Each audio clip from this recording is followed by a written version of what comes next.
Hello, and thank you for being here. As the CEO for SkyCentrics and a member of the CTA-2045 committee, I would like to thank the Consumer Technology Association and welcome you all who are attending the Fall Forum.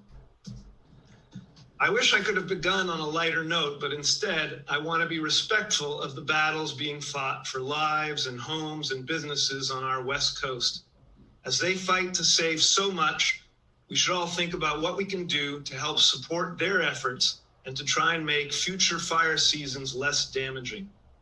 While many of the things that need to be done, such as reducing carbon in the atmosphere and encouraging a more reliable and resilient grid that uses more renewables and emits less carbon, this is certainly the priority, an increasing priority for all the states that you see pictured here.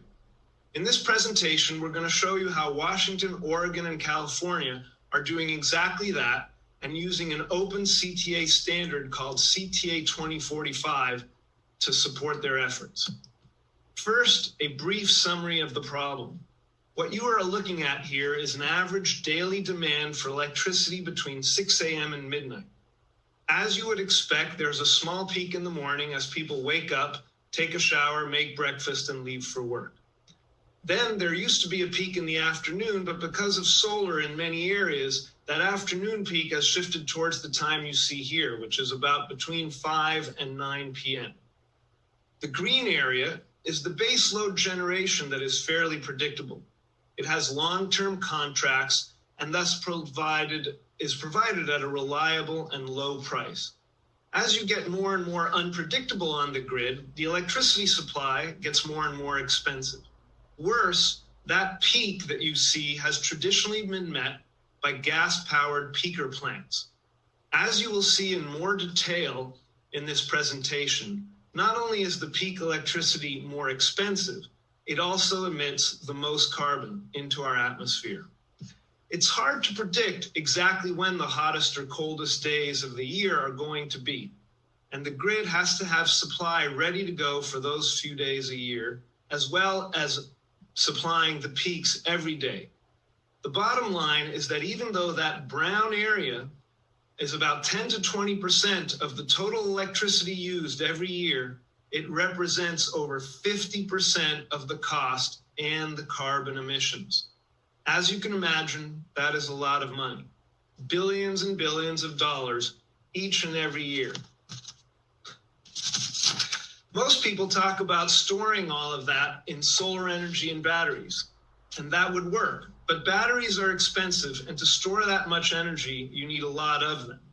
The magic bullet, which would be much less expensive, would be to find electric loads that are using electricity at the time of the peak and find a way to use them during the non-peaks, as you can see here.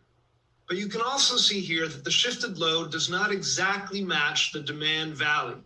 Another way to think about it is a lake, and here it's clearly not being a lake.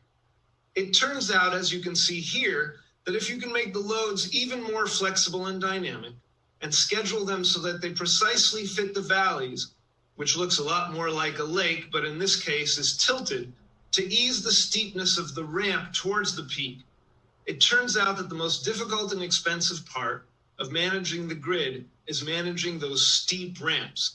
If electric loads can be precisely controlled on a daily basis to make these kinds of lakes, that is the best, and it makes our entire grid less expensive and emit less carbon. That is what appliance orchestration can do, where orchestration is that detailed precision of control. But what is the best electric appliance that generally comes on at the wrong time during the peak and that can easily be shifted to come on at the right time and fill those valleys? Remember, we ideally want something that can be completely turned off during the morning and evening peaks, 2 to 3 hours in the morning, 4 to 7 hours in the evening, something that is traditionally on during that time, but that we can turn off completely during that time. Well, traditionally, there have been a lot of attention paid to thermostats and even these heat pump HVAC systems, such as the mini split system you see here. But can we really imagine our homes completely not heating or cooling during the evening hours and preheating and cooling enough to last through that early morning and afternoon peak? Yes, heating and cooling can be adjusted a bit, and for that small amount of flexibility, they've gotten a lot of utility incentives, but they're not the ideal solution. What if we could find something that could completely time shift its power usage? It turns out that the ideal solution is their cousin, the heat pump water heaters that you see here. Let's dig into the details and find out why, and then find out the best way to orchestrate the appliances. Here you see a very hot day in August in California. The aqua green line is the demand of the entire state of California. The purple line is the net demand, where you can see the solar and other renewables lowering the total demand. You can almost think of the purple line as the fossil fuel electricity generation for California, which makes sense because the orange line is the carbon emissions of the electricity generation on the grid. And look at how it almost perfectly tracks the purple line. Fossil fuel power plant generation equals high carbon emissions. That is what we talk about when we talk about cleaning up the grid and using clean energy to generate electricity. Notice that as we discussed before, there are two peaks. A morning peak between 6 and 8 p.m. This is shown by the blue vertical line here. And an evening peak, which is certainly at its worst between 5 to 9 p.m., represented by the green vertical section. Look at how early that peak starts ramping. It starts all the way at 10 a.m. Another way to think about it is that the valley to get filled up by the time the ramp matches the morning peak is represented by that gray vertical line in the middle. That valley starts at around 1:30 a.m. to 6:30 a.m. in the morning, and it's about 10 a.m. until 6:30 p.m. in the evening. Basically, if you could have a completely flat curve here, that would be best, but that never happens. However, the closer we can get to that ideal, the more predictable and reliable the grid can be. Now here at the bottom of the graph, we have added the average daily load of heat pump water heaters. These are heat pump water heaters that are randomly going on and off. They're not being controlled. And you can see when they're not being controlled that their peak is happening at exactly the time after you heat the water. When you get up and take a shower and start your morning, the water makes heat after that. You can see them cooling off at night and using very little electricity during the night. And then they also cool off a little bit at the day and come on at exactly, again, the wrong time. And it turns out that the most important takeaway is that because of Energy Star over the last 30 years, water heaters have gone from being 60% efficient to 98% efficient. One of the ways that they've done this is by using a lot more insulation around them. If you're my age, you may remember that when we were young, the water heaters were a lot thinner. Now they have a lot more insulation and they can store a lot more hot water heat. So the good news is that means they can be heated up before you use them and then store that hot water and then be ready for when you use it and be completely turned off during that time that the grid needs them to be off. So essentially, they are the magic silver bullet that we've been looking for. By the way, I apologize. You can see that the valley that we filled in the morning is the right valley, but in the evening, we're kind of working on the ramp. Also, you'll notice that we're shifting all the water heaters. 13 million California water heaters are representing that blue block, and we're shifting them as a block. So we're not feathering them to make that nice easing of the ramp and filling of the lake in a perfect way. So it turns out that when you do that, when you can do that, maybe grouping the water heaters, that's actually the best way to do that. Here, we have it a little clearer on the next two slides. This shows a group of electric resistance water heaters. And again, they have a peak between 6 and 8 a.m. and 5 to 9 p.m. Notice that the electric resistance water heaters use more electricity because they are only 98% efficient and can never be over 100% efficient, whereas heat pump water heaters are currently over 350% efficient. I don't have time to show you how heat pump technology can do that, but that 350% number certainly tells you why heat pumps are so valuable to reduce our energy use. Here you very clearly see how we can turn the water heaters completely off during the grid peak and then shift them to turn on during the grid valleys or the grid ramps. Again, we have not feathered them. We have just shown you shifting their use completely away from the peak and into the valleys. It turns out that this also makes them save money for the consumer. By heating them before the consumer uses them, the water is hotter when they use it, and so they use less of it, which saves them money on their electricity use every day. A study from the Pacific Northwest National Lab has shown that if California could transform its 13 million water heaters into heat pump water heaters that are controlled and connected on a daily basis, it would save over $10 billion a year in total grid costs and remove the carbon in the atmosphere equivalent to 3.5 million cars every year. Because California has put an emphasis on seasonal time of use schedules, we want to briefly make clear why this is not as valuable. Here we show the net demand curves between October and February. As you can see, they have ramps in the orange vertical bar between 3 and 5 p.m. And the valley or lake that can be filled up, if you follow that flat gray line in the middle of the graph, it goes from the morning peak to where it meets the evening peak. And you can see that the valley or lake is between 7 to 4:30 p.m., but sometimes all the way to 6 p.m. Here, you can see that in July and September, those yellow, brown, and red lines, the ramp starts at 9 to 11 a.m., and the lake that you can fill ends between 1 and 6 p.m. That's a lot of variety. While in March through June, the ramp starts between 3 and 5 p.m., and the lake that you can fill ends between 6 and 7 p.m. And believe me, there are a lot of daily variations. These were all days that were taken on only around the 15th of each month. In summary, I'd like to show you the key findings so far. Water heaters can store energy for 10 hours. They generally do so every night. Thus, it is easy to shift the time that they come on from their normal uncontrolled time, which is the worst time, as it matches the grid peaks, and then make them completely be off at these times. Also, you can preheat them before those times in the grid lakes and make the ramp less steep. To be able to do this in California alone would be worth 1.2 gigawatts of electricity, or about 4 300 megawatt peaker power plants, which cost hundreds of millions of dollars to build and tens of millions of dollars per day to operate. At this point, you're probably asking yourself, if it's worth so much money and can reduce so much carbon, why hasn't it been done?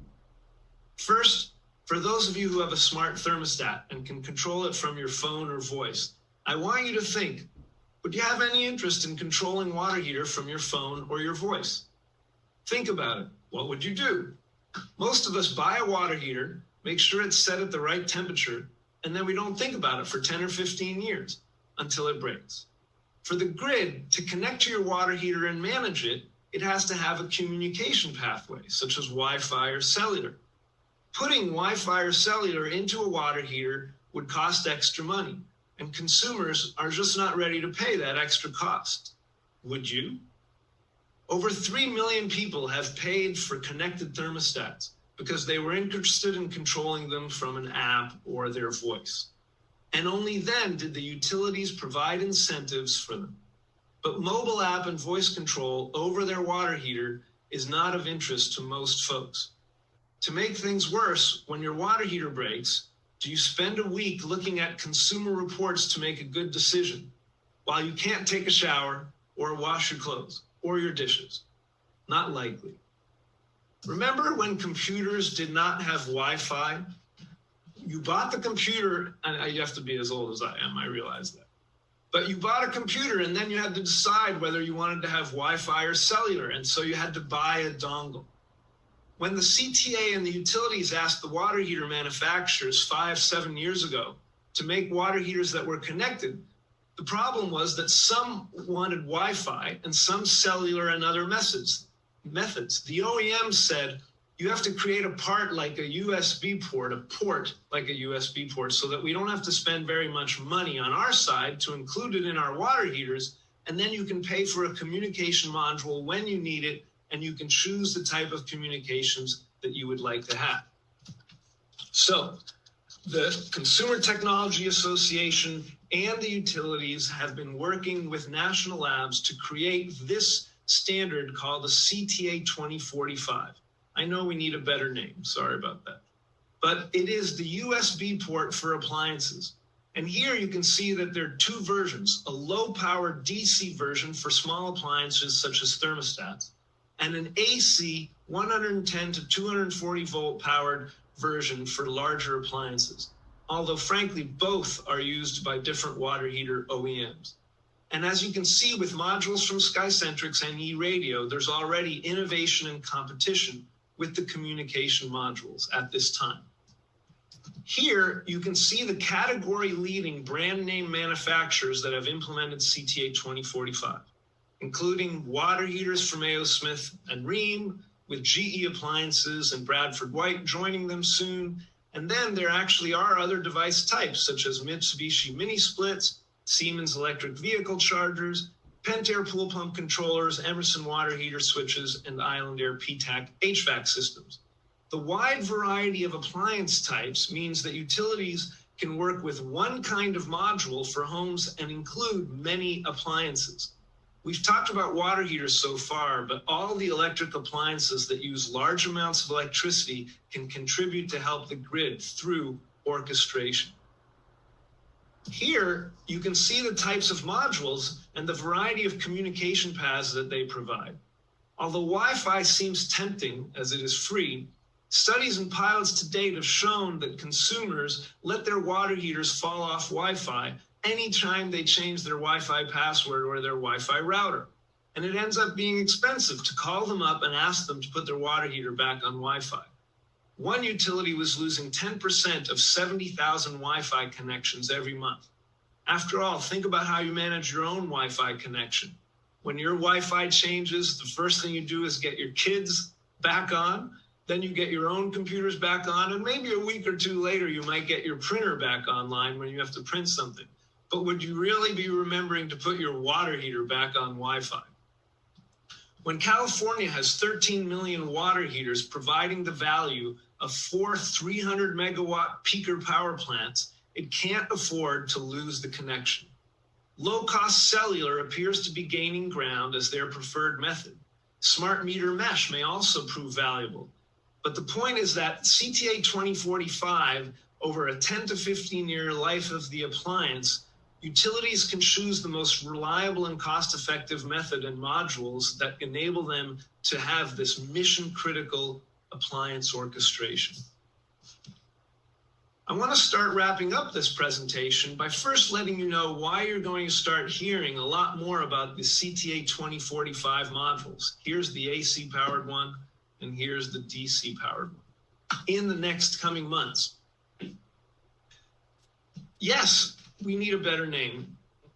3 years ago, the Bonneville Power Administration did a study with only 400 water heaters, and the value of the water heaters was calculated to be so valuable that Washington State passed a law requiring that all new water heaters sold in the state after January of 2021 must have the CTA 2045 port.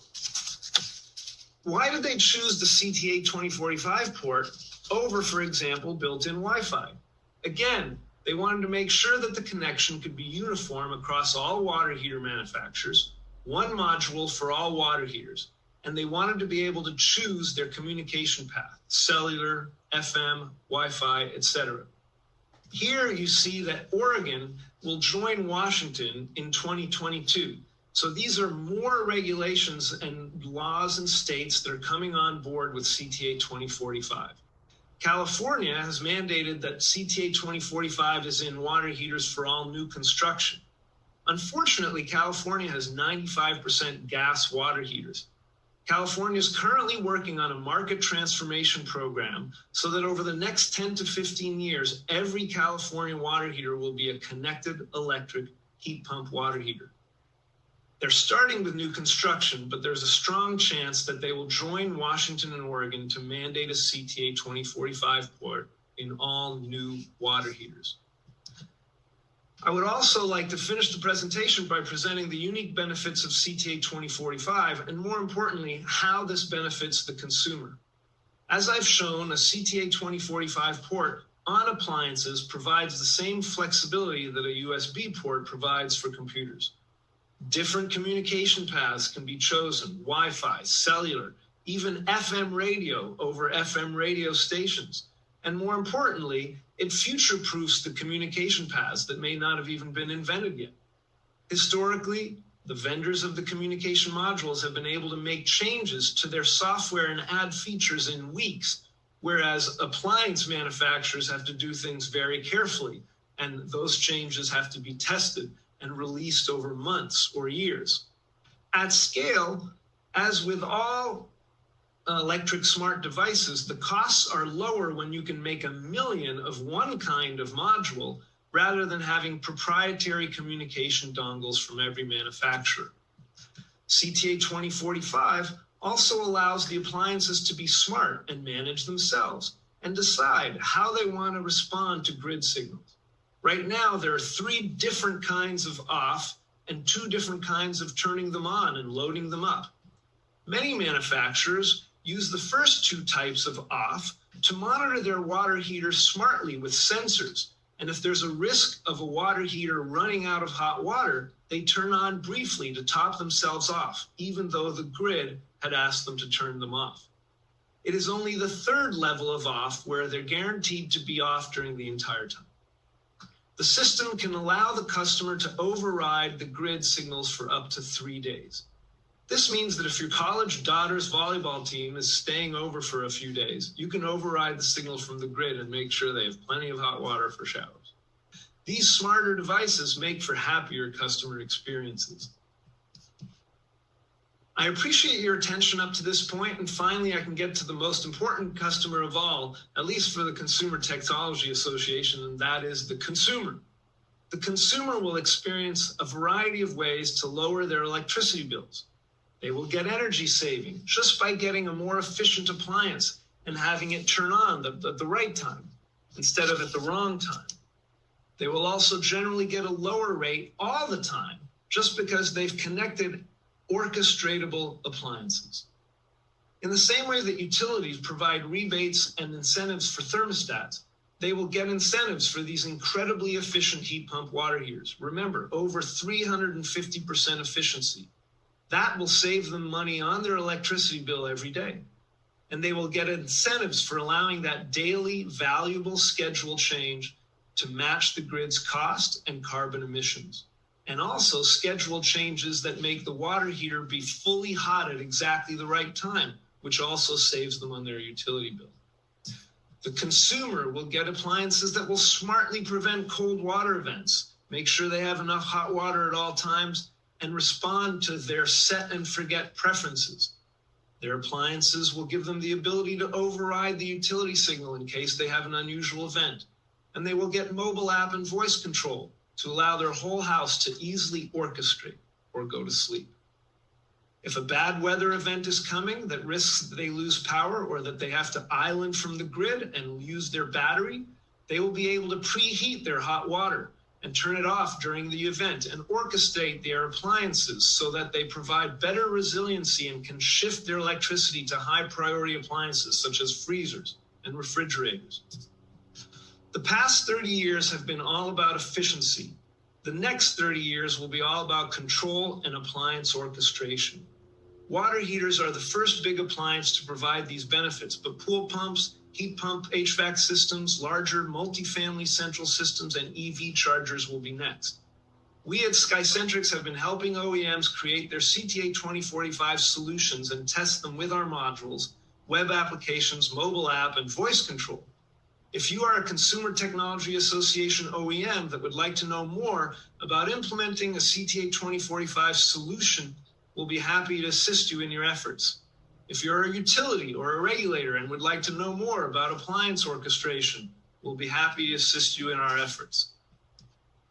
This was the view from my house in the Bay Area last week at 11 a.m. in the morning. The sky was a dark orange like Mars from smoke from fires, and the street lights were on at 11 a.m. Pretty strange to say the least. Let's all work together and make a world where our appliances are smart and can be orchestrated to lower the cost of the grid, lower the carbon emissions of the grid, and increase the resiliency of the grid. Thank you.